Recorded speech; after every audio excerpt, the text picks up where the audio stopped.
are here in sunny Long Beach, California for IANA Intermodal Expo, one of the best intermodal conferences of the year at one of the busiest ports in North America.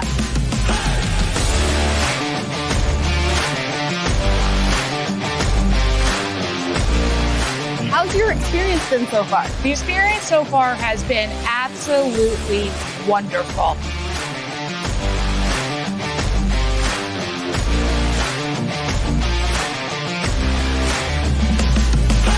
What's your experience been like at Expo? It's been incredible. So we will see you here at Intermodal Expo 2023.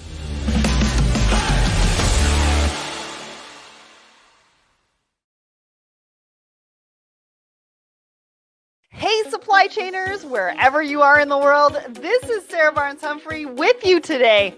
Are you ready? Let's talk supply chain.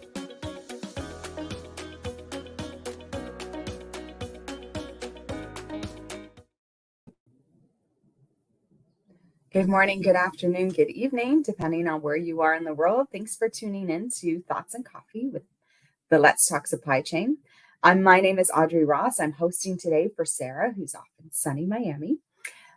So I am here in Toronto, which is actually looks like a very nice day today, although a little on the fresh side for us Canadians.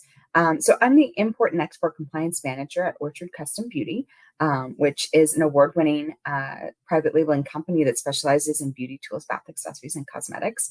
So you can imagine I keep myself quite busy day to day, moving goods internationally throughout the world. So hopefully you're all having a great start to your day or just getting started or really enjoying your evening. We love to see where everyone is. Just pop that in the comments. To start off, we'll just say that a message from our sponsor Fastenal today, which is, what are your business supply chain challenges? Too much inventory on hand, too many disruptions in stockouts. Are there too many steps and touch points involved?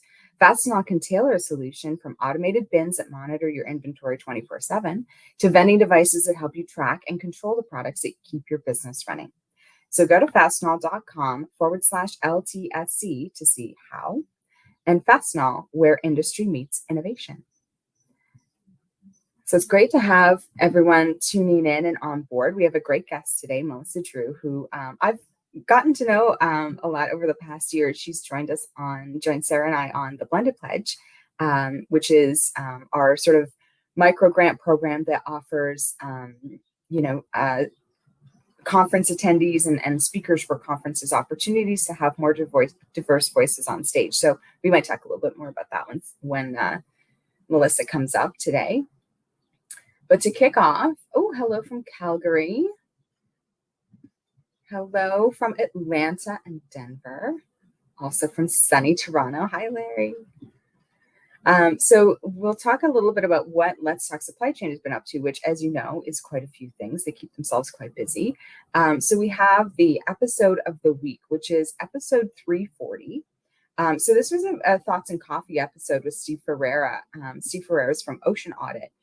So this, I think, is a recap podcast, but it's such a good podcast that I hope if you didn't tune in the first time, you'll all tune in now.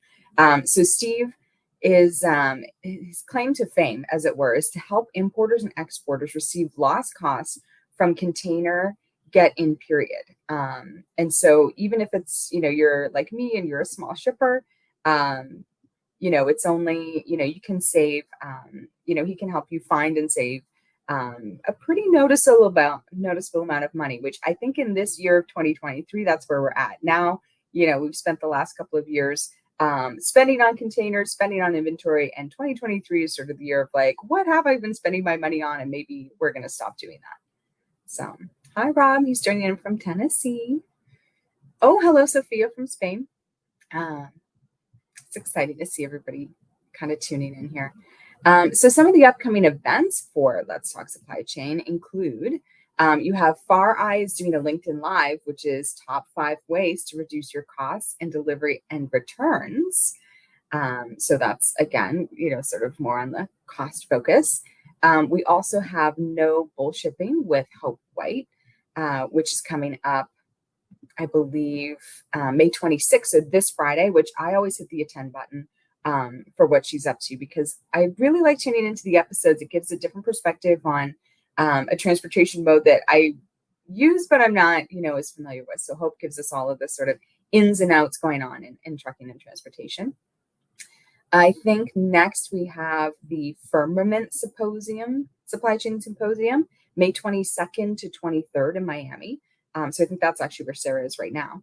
And then there's a little crew of us heading down to Home Delivery World USA. So I'm really excited because I think I'll see a lot of familiar faces there. So that's in Philadelphia, June 14th and 15th. So we're going to have some nice June weather at Home Delivery World. And like I say, lots of other vendors. It's my first time attending. So if you have any tips and things to watch out for while I'm there, let me know. I'm going to be doing a session. I know Sarah's going to be doing a lot of recordings. So if you want to get on that schedule, you want to talk to the team here. And I think that's all the sort of goings on for Let's Talk Supply Chain. So let's bring Melissa Drew up onto our stage here. Hi, Melissa. How are you? I am good. I'm still trying to figure out how people have really fantastic lighting when they come on these shows. Like what? Oh, you look so good. Like, what's your secret?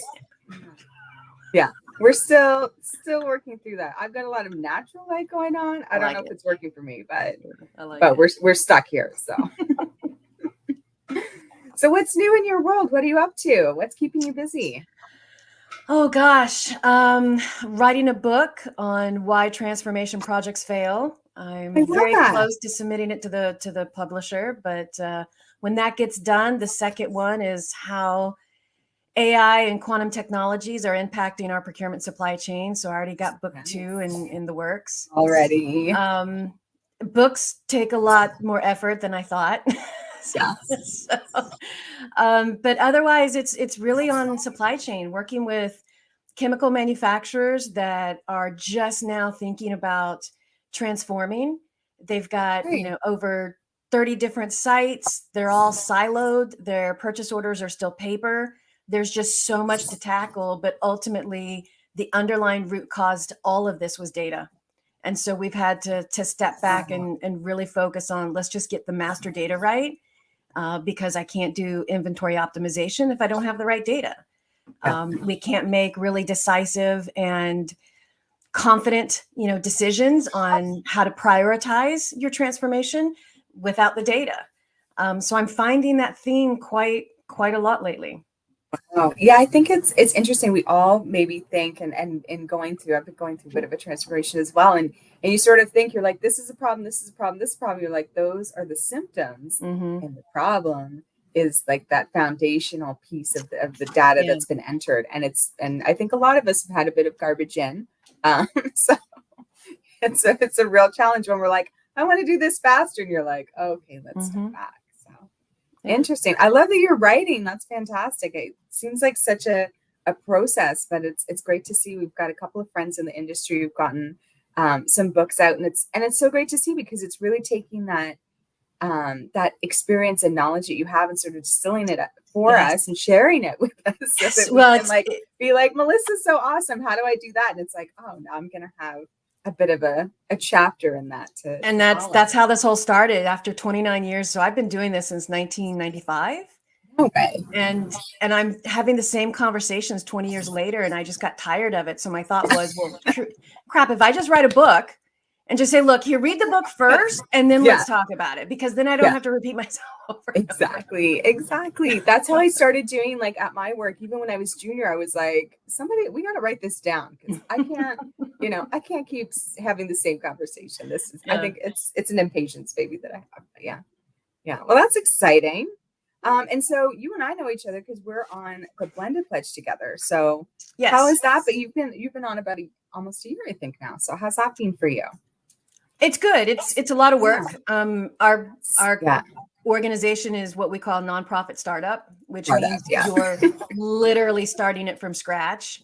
I think it took us 6 months just to get the IRS qualification for non-startup and the paperwork. And I mean, the good news for everyone out there, they're very rigorous, and to make sure that you truly are a nonprofit, so that when you donate money, it is a true tax Yeah, exemptions, and they've got the regular audits to ensure that you're still a nonprofit even after you've licensed yourself. So yeah, well, I think that's something for us too. We're both compliance minded, so it's like, as much as it seems sort of like a delay, we're like, but it's good that they're thorough.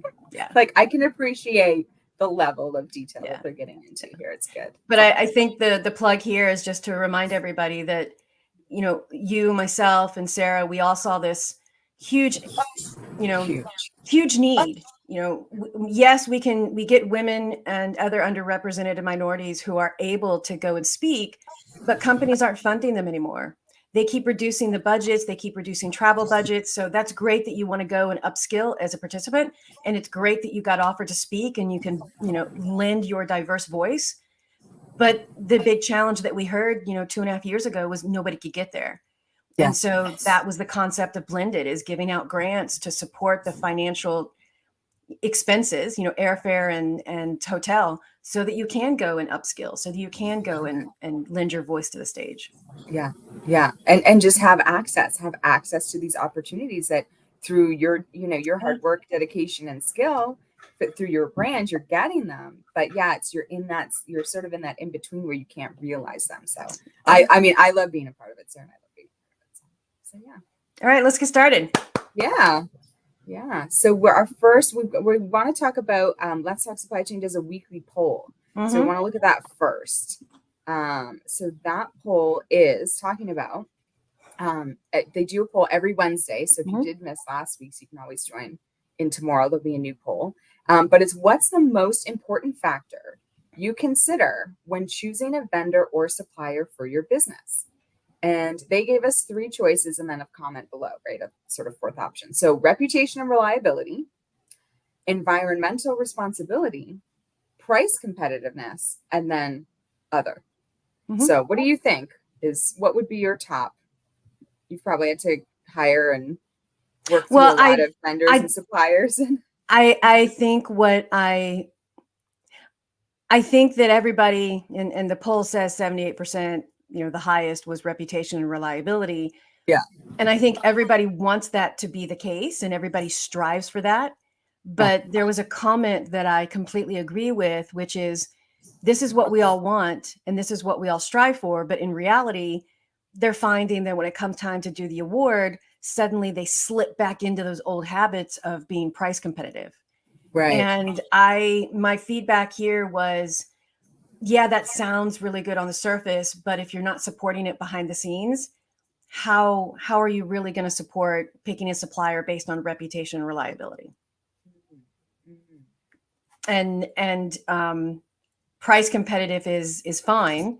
But if you want to be relevant to your customer, if you want to remain competitive, if you want to gain market share, or at least maintain the market share you have, especially still with these lingering supply chain issues, and we'll talk about that later with some of the articles, price competitive is not going to work anymore. And if you're still following that variable, even in the very last piece of the award, it may make decision short term, but it's not going to support you or the company long term. Not anymore. Yeah, I love that. And I do get a lot of, like, the first lead that people will have with me is like, we're really cheap. We have the cheapest container prices. And I was like, right. And that's fun for you. But that doesn't, my customers and what we prioritize at Orchard is delivering on time, delivering early, delivering in good condition, delivering in full without stuff missing. So you're like, yeah, like the cheap sounds fun, but if you can't get it to me, what's the point? Yeah. Then it's not so cheap. Then it becomes very expensive very quickly. And I think some of us, God, I'm just hitting the 18-year mark at least at Orchard, and at least 10 years in this section of the industry. And you're like, I've seen too much. I've seen too much to go on price alone. So, but it's always interesting to see what people's comments are, or how they work it out, or how, we might have a couple of people were like, yes, reputation, reliability, but here's how you work in price competitiveness. Because of course we all have like a CFO and someone to answer to on what things are costing. But we've got a good comment here from Mithilash saying, an ethical supply chain operates in a way that delivers the highest levels of ethical and sustainable operations, which I think is everyone's goal, which we want to get to. And it's having the skills and to understand what's going to make that deliver. So I love it. All right, well, let's dive in. We've got our first article is talking about it's Kraft Heinz leans on AI to boost their supply chain performance. And I know AI is definitely more your jam than mine at this stage. So what did you think? It's, they've added 30 million to their sales by applying AI to its supply chain visibility functions. Apparently they're using AI to drive operational priorities and automate service risks. So what do you think about all of this? So I want to just let everybody recognize that there are two kind of ways that companies like this go after an AI. One is they'd spend the effort to build out a data and AI organization inside the company, which then they use to leverage these kinds of results. And on the other side, which is where Kraft seems to have been alluded to in the article, is they're working with third-party companies that have the AI software and solutions that then can pull that back, the results back in so that Kraft can make the right decisions. And there's pros and cons with, building it out in-house, which I know some companies are trying to do that. And then there's, well, I need some immediate results. So while we're building in parallel, let's go do something like what Kraft did. They talk a little bit more about the control tower in this article. And we should just reemphasize that there's probably 5 major areas of the control tower: logistics, operational, transportation, analytics, and inventory. And most of the customers that I'm working with, they're not trying to tackle all 5 control towers at once. They're trying to tackle one piece of it. And here, Kraft has really focused in on the operational components of it, which is then where you're seeing these results. They really got specific. So their CEO was on speaking to analysts. That's sort of where this is coming from, and saying, like, what their specific challenges were in supply chain around. They were saying that they'd had lingering ingredient shortfalls. Yes. So they had low cold cut inventory. They're saying they have unspecified issues in the cheese business. So they're still losing sales there. They're saying that, labor challenges in supply chains, that they're sort of working through those and rebuilding inventory and cold cuts, that they had a shortage in carbon dioxide, which sounds like one of the raws that they use to preserve shelf life. So it's like they really have had these really kind of specific, supply chain issues that we've all been going through. But it was kind of interesting to see them get that detailed about it. Which I'm sure, AI might not solve their, if they're in food products, obviously it could be an agricultural issue or a raw material issue, but it was nice to see them get so specific on, where their challenges were, and that means that someone at that business is sort of dealing with those challenges at the same time they're trying to manage this sort of transformation and be future forward as well. Yeah, they also mentioned in the article talent shortages, which I think everybody in the industry is gonna. I think it's really no longer a talent shortage. This is where our talent is. In the next 5 to 7 years, all the baby boomers are leaving the marketplace, and with them, a large amount of knowledge and expertise is going with them. So the only way to compensate for that is what Kraft did. AI is there to support and augment our human capacity to make those decisions quickly. But with this much data, there's no way that you could have 10 really qualified people being able to sift through this data, find the patterns, find the meeting, and make those decisions. Yeah. So this is where companies like Kraft and some of the other supply chains that we're looking at, they're bringing in that AI to supplement the capacity to go through all this data very quickly, but they still have the humans there, to take the data, recognize it, make decisions off it, understand the patterns, and provide the context.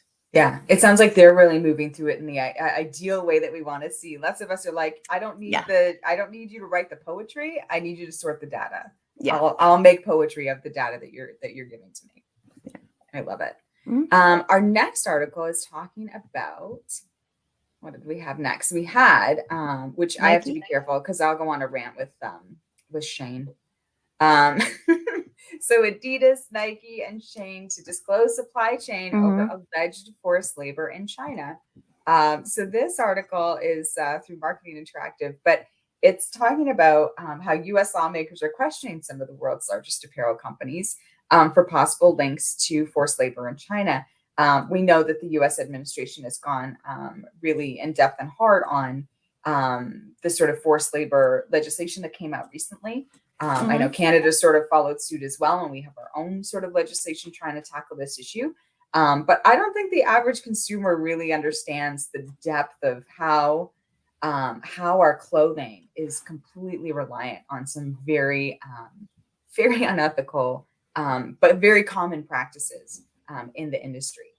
So what did you think about this? I mean, Nike and Adidas are pretty huge. Yeah, this goes back to the whole 3 pillars of ESG: environmental, social, and governance. And part of what we're seeing in this article falls within that ESG, and part of it's falling within the governance and ethical business practices, and looking at the entire, this is, what we talked about, or I've heard you guys talk about before, the entire supply chain. And, I worked with, long time ago, I worked at Avon. And one of the things, we had a woman there whose entire job was to really focus on these ESG kind of components. And she was alerted to any article or any comment that was ever made in the entire supply chain where somebody wrote about something, and her job was to immediately investigate it. And that was back in, 2007, 2008. Yeah. And the challenge that I haven't seen us resolve, and I think this article really highlights that, is it's still difficult to understand the entire supply chain. And it's these kinds of comments. And I think there was a reference in here where someone said, we are concerned over these allegations and we will investigate it. So either A, they already knew about it and that's your answer, or B, they weren't aware of it and now they're recognizing that they don't have that level of visibility into their supply chain. But I will say, and we're going to segue into this other article shortly, is the forced labor in China. With everything going on in the market between the US and the China relationships, it has become much more difficult for us to understand what our third, fourth, and tier suppliers in China are doing because of that lack of transparency that we're starting to see, every year, that firewall coming to pop up. And I think that's been a challenge for a lot of people in the industry. I mean, we opened a China office back in, 2005, 2006, because, it was the same thing. You're working with customers like Avon, you're working with these large retailers, and they have established programs and sort of, at least basic protocols that you can follow. But I think we've seen such a boom into e-commerce, into entrepreneurship throughout, the 2000s and now into the 2020s. And then you see a company like Shane and it's like, people want to buy it. It's trendy. It's fun. It's on TikTok, but not understanding that the sort of, broader industry or what happens at large. And then we're still sort of facing some of the same issues where people do obfuscate. They don't kind of reveal exactly what's going on. And unless you're in a position to literally send someone to audit and investigate, that's you what just people really used to don't. do. You just don't know what's going on because you have no view on it. But I do want to segue into your next article because I also want people to understand that it's not entirely, when we see these articles, we're only seeing one side of it. Yeah. And then you pop into this next article. And I want to highlight here because the other side of this is what's going on with the US and China relations. I was fortunate to be in a conference, an international conference in Israel in February early this year. And my job at that point on that day was to facilitate a semiconductor supply chain conversation with all of these semiconductor buyers around the world. And what was interesting is the folks at the table were actually talking about this, that China is starting to make decisions within their procurement that going forward, for the 2023, they want to start reducing 30% or replacing 30% of their supply chain suppliers and the sub-tier suppliers away from US supply chain suppliers. So that means that they're looking at their entire supply chain from end to end. And if they're relying on some US suppliers, even if it's fourth tier down, they've asked their procurement team to start looking at alternatives. And the feedback was that, now that's happening. I'm starting to see the US making some of the similar decisions, which is then going to create this bigger gap.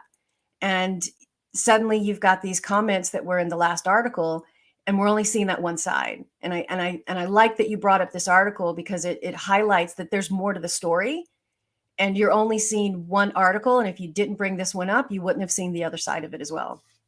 It's true.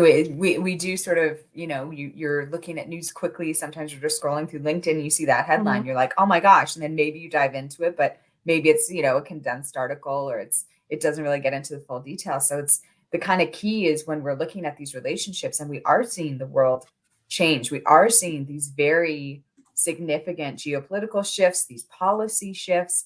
And I think in supply chain now, or sort of in our industry, we can't sort of just put our heads down and be like, oh, well, I only deal with like these 8 companies and this region. I don't have to really think about anything else. It's like we kind of all have to, our world is getting sort of smaller. So we do have to kind of pay attention to what's going on. But yeah, this last article that we're going to talk about, it's about China's outlining their sort of new top policy priorities. One is supply chain and one is population. So you have their president is sort of talking about these economic priorities, right? And what that means. And so there, obviously, a lot of us have been using China as a manufacturer. A lot of us have been having struggles with the supply chain security risks, the forced labor issue, labor, again, being consistent and reliable. I think a lot of us are sort of through some of those changes, right? Sort of more directly pandemic related. But as you mentioned, there's a boomer generation, there's a generation everywhere that is sort of leaving the workforce. What do those skills, what do you lose when those skills leave? And then how is that being reinforced, or how are people being upskilled? What else did you think from this one? Yeah, I thought the comment about the nation's workforce has fallen by more than 41 million people in China over the last 3 years. That's huge. And some of the things that they've done is they've lifted that ban, The one child, one policy ban? Yeah. And it's interesting. And this goes, I thought this article was interesting because if you step back and look at, everybody gets so focused on what's going on right now that they kind of don't step back and realize, oh gosh, if we don't look at 10 years out, remember your population's your pipeline, and if they've had 3 years of constantly fallen population crisis, they could have modified those policies of one child, one family a couple years ago, because recognizing your workforce, that individual is going to take hopefully at least 20 years before they enter the workforce. So the crisis that they're impacting now, it's not going to get resolved in the next 10 years. So I think it's going to be very interesting that at the moment, politics, they're signaling, let's do some alternatives within our supply chain, but they're still going to have these population shortages over the next 10, 12 years.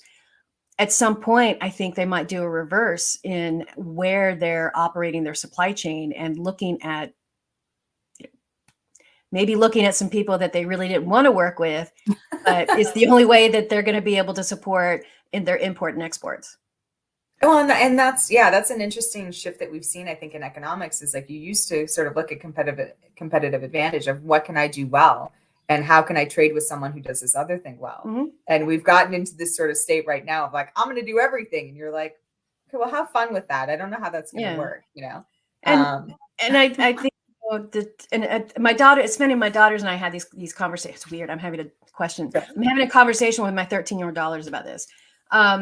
But their utopia is, well, Mom, if corn grows better in the United States, then why don't we grow corn for the rest of the world? And if, wheat grows better here and sesame seeds and avocado, why are we so focused, internally with our own box? Because ultimately we're not going to be able to support everything we need because we can't grow everything in our own box, or we can't make everything in our own box. I mean, look at lithium. I know this is off topic, but look at lithium, it's the same thing. So I thought it was a very interesting observation that a 13-year-old had. Yeah. Well, they can kind of start to see it. But again, this is sort of what their world is starting to look like, where these conversations are, you can't just kind of stay in your own little, sort of world. But I love that from her. I think this one will be interesting in how the geopolitics of China versus just the impact of they have a workforce shortage for the next, 10, 15 years. And if they don't have the workforce, where are they going to get it from? And sure, they're going to start with their own allies, but at some point, we may be working with those allies too. So yeah, friend shoring becomes a whole different concept when friend shoring, 10 years from now, right? I love it. Friend shoring. I love that. I'm Yeah. going to keep that one. Yeah. I'm going to use that. Yeah, one. that's from Yellen. Janet Yellen did that one. Okay. Or I think early this year or last year. Yeah. Yeah. That's become the new one. You're like, okay, I think we all just need to be friends, but we'll see how that goes. I'm an optimist. Melissa, thanks so much for joining us today. Of course, it's like the fastest 30 minutes of supply chain. I was like, we could talk about some of these things all day because it is, impacting our world. We're both curious people, but thanks to everyone for tuning in. Sarah's back next week. Probably lightly bronzed because of course she's Canadian. She's out in the sunshine right now. And so thanks everyone for tuning in. Have a great week and we'll see you soon.